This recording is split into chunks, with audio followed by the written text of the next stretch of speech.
E aí, família tricolor, meu amigo São Paulino, minha amiga, desculpa, minha amiga São Paulina, torcedores de outros clubes, bem-vindos. Vamos com o primeiro e único vídeo do dia, conforme eu tinha combinado com vocês, falando pra vocês, passei o exame, a manhã inteira hoje fazendo exame, no DM. Fiquei mais tempo no DM do que o Nicão, do que o do que o André Anderson. Mas vamos lá, vamos esperar os resultados. Mas deu tudo certo nos exames, hoje deram tudo certo. O dia inteiro, praticamente o dia inteiro lá fazendo exame, mas vou contando as novidades para vocês. Vamos lá, lembrando sempre, somos patrocinados pelo Sportsbet.io, a patrocinadora master do São Paulo e deste modesto canal e também do outro canal do Barolo Jogos. Siga as redes sociais da Sportsbet.io, lembrando sempre que a camisa, né, que você pode concorrer autografada por todo o elenco, é só você entrar no Instagram, lá no Barolo Vídeos, e lá na bio tem um link, você se preenche, cadastra, já tá concorrendo a camisa, tá? Deixa eu dar uma notícia para vocês antes de falar dos assuntos de hoje. O futebol feminino, São Paulo venceu mais uma vez o Palmeiras, só que dessa vez pelo Campeonato Paulista, mais uma vez por 3-1 e mais uma vez de virada. O resultado tirou a invencibilidade do Palmeiras, que é um time fortíssimo, né, que estava invicto no Campeonato Paulista Feminino, e o São Paulo se isolou na terceira colocação com 18 pontos, o Palmeiras está com 15. E pelo brasileiro sub-20, né, que o São Paulo está na semifinal, vai pegar a Ferroviária, que é um dos melhores times do Brasil. As datas vão ser definidas ainda, porque vai ter o Mundial Feminino, então ainda a gente vai falando para vocês, tá? Bom, a gente falou no vídeo de ontem, falamos sobre a lesão do Beraldo, falamos sobre o processo do Volpi, né, que o Volpi está processando o São Paulo, e se prepara porque vem mais um processo por aí contra o São Paulo do André Anderson. O André Anderson, o contrato dele terminou hoje, né, de empréstimo com a Lazio, ele está brigando na justiça porque ele quer prorrogar o contrato até o final do ano que vem, até o meio do ano que vem, de 2024. Porque ele está alegando que o São Paulo, que ele teve que pagar a própria cirurgia, que o São Paulo não deixou ele se recuperar da cirurgia no pubis, lá no próprio São Paulo, e ele está reclamando também direito de imagem atrasado, que o São Paulo deve dinheiro para ele. É mais um que vai entrar com processo contra o São Paulo e mais um que vai ganhar dinheiro porque o São Paulo não pagou o André Anderson. Lembrando que ele chegou aprovado pelo Rogério Ceni, chegou lá, da Lazio, o Rogério Ceni chamou, eu lembro da coletiva que ele falou, um jogador interessantíssimo, o André Anderson, teve 12 jogos com a camisa do São Paulo, a última vez que ele entrou em campo foi em novembro do ano passado, aí teve a lesão no pubis, aí não se recupera, não sei qual, aquela recuperação clássica do São Paulo, voltou, sentiu de novo, ficou afastado, e aí ele é pastor de uma igreja. Inclusive, o próprio staff dele teria se irritado com a postura dele nos cultos, porque ele ficaria, segundo o próprio staff dele, alguns veículos de imprensa divulgaram, que os cultos que ele ministrava ali, ele até de madrugada, então ele não estava sempre com sono, o sono era sempre irregular. Então, a passagem... Na verdade é o seguinte, mais uma contratação inexplicável. Barolo, mas não gastou nada para trazer o cara, ele veio emprestado. Tá, e salário? E direito de imagem, que agora tá devendo? Então é mais um. É mais um que o São Paulo vai ter que pagar, porque esses caras acabam recebendo. Mais uma contratação inexplicável dos 33 jogadores que o Casares contratou na gestão dele. E não é só culpa do Casares, né? Na verdade o Casares dá o aval, mas Belmonte que dá o aval, que autoriza, Muricy, Rogério Ceni que pediu. Esses caras todos são responsáveis. Não é só o Casares, não. O Casares porque ele é o presidente, mas desses 33 aí me dá 5 nomes que deram certo no São Paulo. E o Casares falou, lembra que se fosse para trazer jogador para compor elenco, ele ia dar chance para os meninos da base. E aí, trouxe esse André Anderson para quê? Para ser titular? Chegou, nunca jogou, nunca teve em 100% de condicionamento físico, não veio para ser titular, veio para compor elenco e tá aí. Mais um que vai processar o São Paulo e vai ganhar, vai tomar dinheiro do São Paulo. Mais um que viveu, que aproveitou o resort da Barra Funda, mas esse aproveitou menos, né? Porque ele teve que pagar a própria operação do pubis e o São Paulo não deixou ele fazer o tratamento lá. Vai dar pano pra manga, vai dar dor de cabeça. Um jogador que, na verdade, eu sinceramente, do André Anderson, é mais um jogador que eu não posso falar nada. Eu não sei. Você sabe se ele joga bola? Você sabe se ele é bom jogador? Sabe? Porque a gente não viu o cara jogar. Mas se gastou muito dinheiro com ele.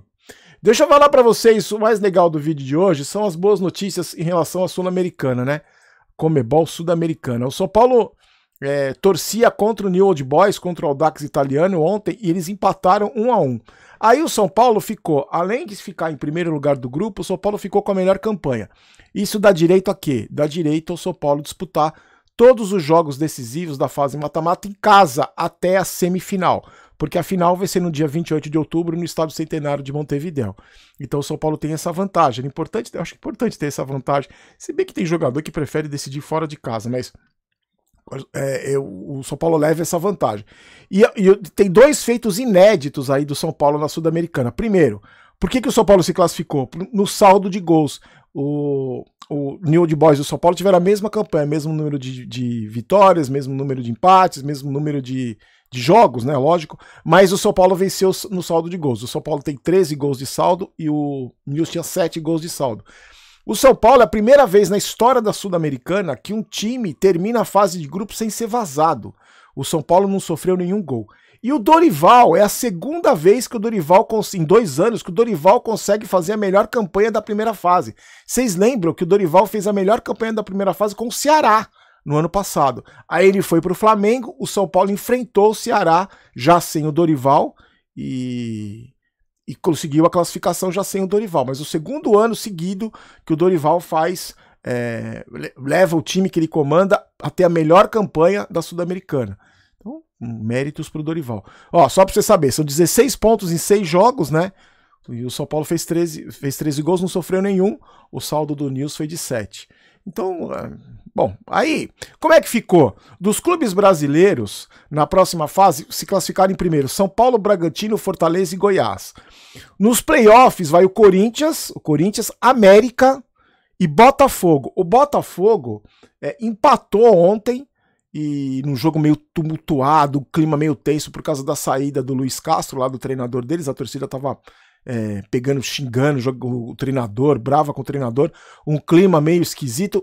O Botafogo empatou e aí vai disputar os playoffs. Só que aí, lembrando, no dia 5 a Conmebol define o restante dos jogos, porque os playoffs já estão marcados, já tem os jogos definidos, né? E vai definir as tabelas, a chave, né? O chaveamento até o final da competição.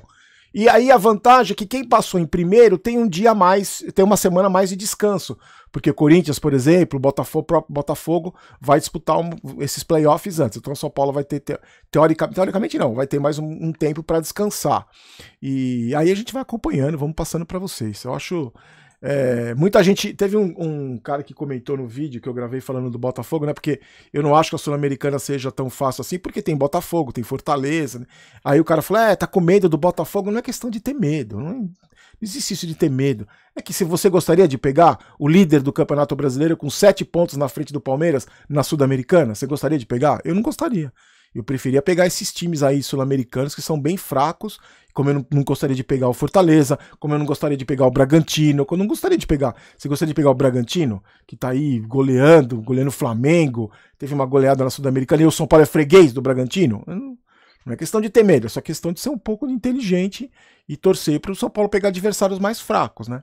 E amanhã não vamos pegar um adversário fraco, vamos pegar o Fluminense, 4 da tarde no Morumbi, vai passar no Premier. O árbitro vai ser o Anderson Daronco, auxiliado pelo Guilherme Dias Camilo e pelo Michel Stanislau, no VAR o Igor Júlio Benevenuto. O Fluminense chega com os seguintes desfalques: Alexander e Jorge seguem no departamento médico, o zagueiro Nino foi expulso contra o Bahia, está suspenso. O Fluminense ganhou o último jogo do Bahia por 2-1 com um jogador a menos de virada. Tomou um sufoco no final, e o Fábio mais uma vez fechando o gol. E o Manuel também segue fora porque tá suspeita de doping ali. A defesa do Fluminense deve ter o Felipe Melo e o David Braz, aquele que jogou no Santos. O próprio Diniz está suspenso porque ele também foi expulso.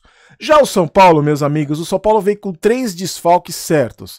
Caleri não se recuperou, tá fora do jogo, levou a pancada nas costas contra o Tigre. E lembra que ficou toda essa polêmica da escalação, coloca, não coloca, e levou uma pancada nas costas. Não vai jogar, não se recuperou. O São Paulo tenta recuperá-lo para o jogo contra o Palmeiras de quarta-feira. Caio Paulista, o São Paulo teria que pagar 1 milhão para o Fluminense para o Caio Paulista jogar. Imagina, tá devendo direito de imagem atrasado pro pro André Anderson, vai pagar 1 milhão pro Caio Paulista jogar. Inclusive, o São Paulo tá tentando conversar com o Fluminense para comprar o Caio Paulista, que ele tá emprestado. E o Beraldo, que a gente conversou ontem, teve uma lesão no tornozelo, vai ficar fora pelo menos 1 mês. A boa notícia, teve gente que eu falei da boa notícia do Wellington, teve gente que nem falou que era boa notícia o Wellington recuperar.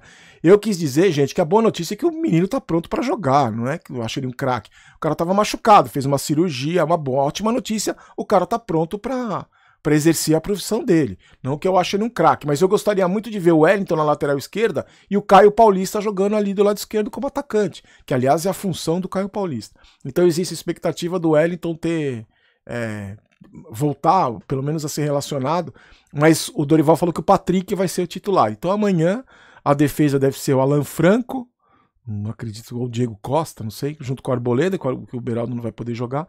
E falando em Alan Franco e falando em reforços, a história do Salazar lá é aquela história, gente, do Choque 04, né? O meia uruguaio lá. O São Paulo quer emprestado, quer pagar parcelado, que aí os caras querem vender, querem grana. O São Paulo não tem essa condição toda. E aí o Vasco estaria interessado. O Vasco, que deve para o São Paulo, estaria interessado também nesse Salazar aí. E aí surgiu na imprensa hoje também que o Atlético Mineiro teria oferecido, ou vai oferecer, o volante Alan Franco, mais um. Alan Franco como parte do pagamento da história do Patrick, que não tem... que o Vasco também não pagou, ou o Atlético também não pagou o São Paulo. O Atlético e o Vasco estão devendo para o São Paulo. Esse Alan Franco, ele estava emprestado, ele é volante, mais um volante, ele não é um meia de criação, ele é mais um volante, estava emprestado para o Tajeres, foi devolvido, ele não quis ficar, voltou para o Atlético, o Felipão não vai aproveitar e o Atlético quer empurrar esse jogador. Seria mais um volante ali para se juntar com Mendes, com Luan, com Pablo Maia, com mais um jogador desse. E ele fez 19 jogos pelo Tajeres e só 11 como titular. Ele era reserva no Tajeres. Então, você acha que vale a pena? Eu, sinceramente, não acho que vale a pena.